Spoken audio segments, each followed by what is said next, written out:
du Trisac. Il déconstruit la nouvelle pour que vous puissiez la construire à votre manière.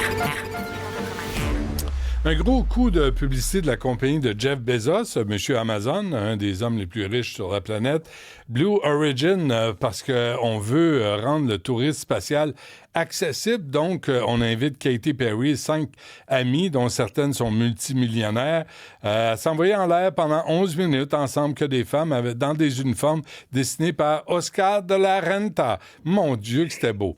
Avec nous, Nathalie Ouellette, astrophysicienne et directrice adjointe de l'Institut de recherche sur les exoplanètes, Université de Montréal. Nathalie, bonjour.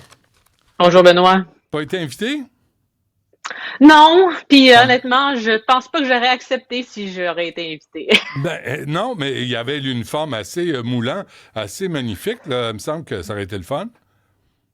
Je pense qu'on peut voir la réaction très négative de la plupart du monde suite à cette mission. J'aurais pas voulu faire partie de ça. Qu'est-ce que tu penses, Nathalie, de ce concept de tourisme spatial? Est-ce que c'est toxique pour l'environnement? Est-ce que c'est une bonne idée? Non, je ne pense que non, de la manière que ça se décline en ce moment, du moins. Je pense que on a un discours comme quoi il y a une tentative de rendre l'espace plus accessible, mais on voit qui va dans l'espace, qui choisit ceux qui vont dans l'espace, et c'est pas du tout accessible. Et je veux pas peindre toutes les membres de l'équipage du même pinceau. Ouais. Certaines ont des parcours très impressionnants, mais reste ancienne de que la c'est NASA vraiment... là-dedans. Ouais. Oui, exact. Donc, certaines scientifiques, mais la mission elle-même n'avait aucun but scientifique. C'était purement de la publicité pour un homme qui, ironiquement, est allié à une administration très anti-femme, très anti-science. Ouais. Ah oui, surtout de voir Katy Perry, la chanteuse, avec des textes vraiment impliqués politiquement, là, vraiment profonds, là, Katy Perry. Puis Gayle King. Mais non, je le sais bien, c'est du sarcasme. Et Gayle King, la blonde de Oprah Winfrey, là, qui anime CBS Morning, elle sort de je sais pas trop où, de tout ramener ça à leur nombril, à l'amour, à l'espace, à leur trip personnel.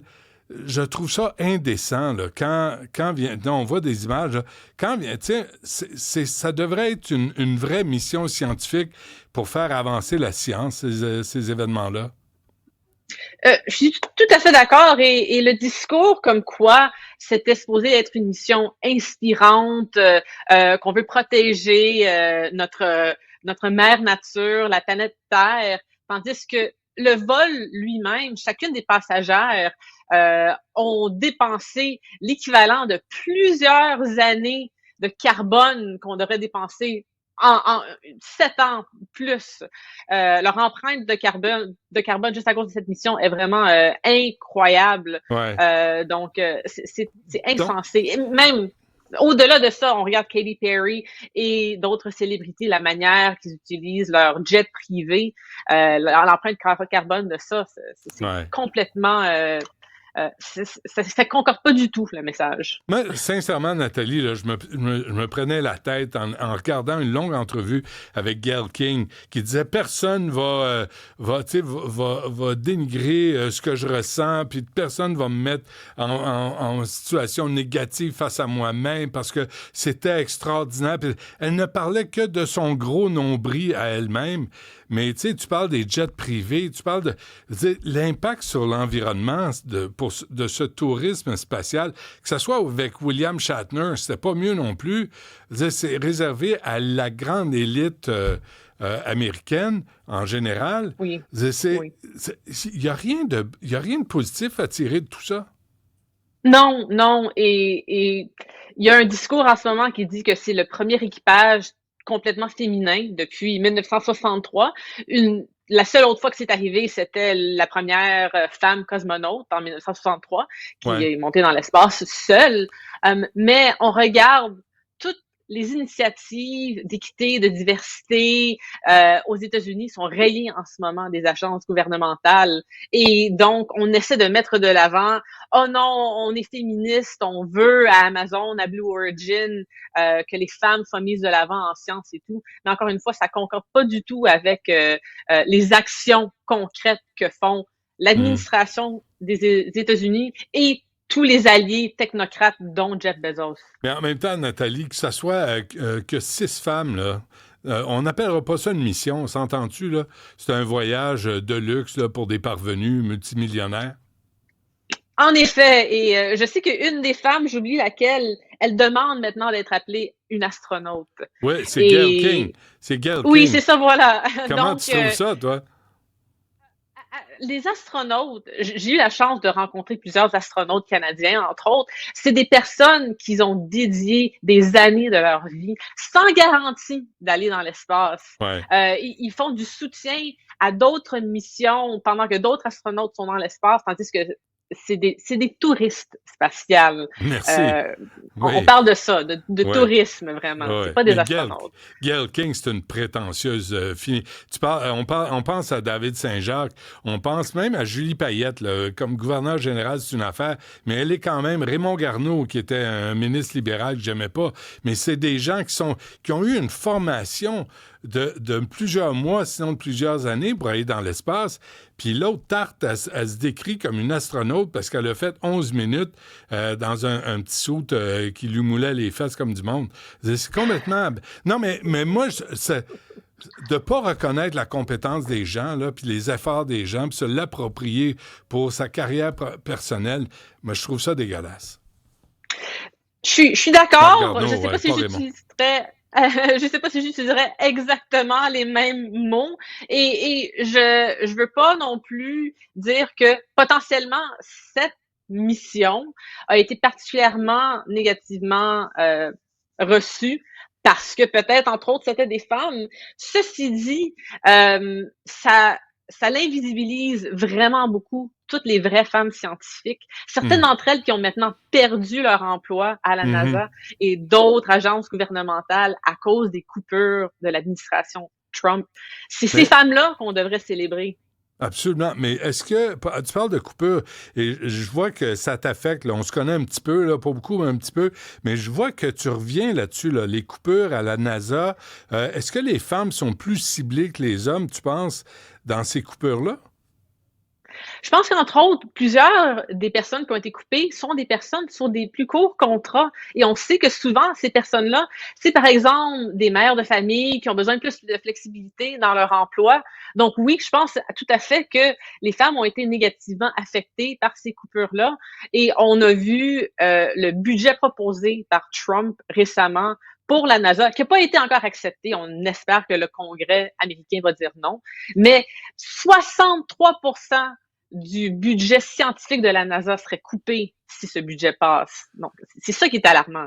OK, mais Nathalie, le budget de la NASA, là, depuis 20 ans, il avait déjà été coupé amplement. Puis on avait privatisé plusieurs services scientifiques, non? Oui, oui, absolument. Et je veux dire, il y a des avantages d'avoir des collaborations avec des compagnies privées, mais c'est tellement peu réglementé. Et on voit maintenant que la personne en charge dans l'administration des contrats privés, c'est quelqu'un qui est le propriétaire d'une compagnie qui peut bénéficier de ces contrats-là. Il y a un conflit d'intérêts absolument incroyable. Mais en même temps, c'est quoi? Là, c'est Blue Origin avec Bezos. L'autre, là, le SpaceX aussi, ils réussissent là où la NASA a échoué. Ils envoient des fusées dans l'espace, puis ils les récupèrent.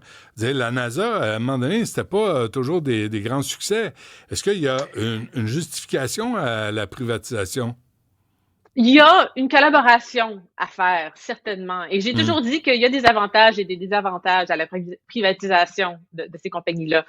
Je pense que la collaboration entre le public et le privé, c'est clé.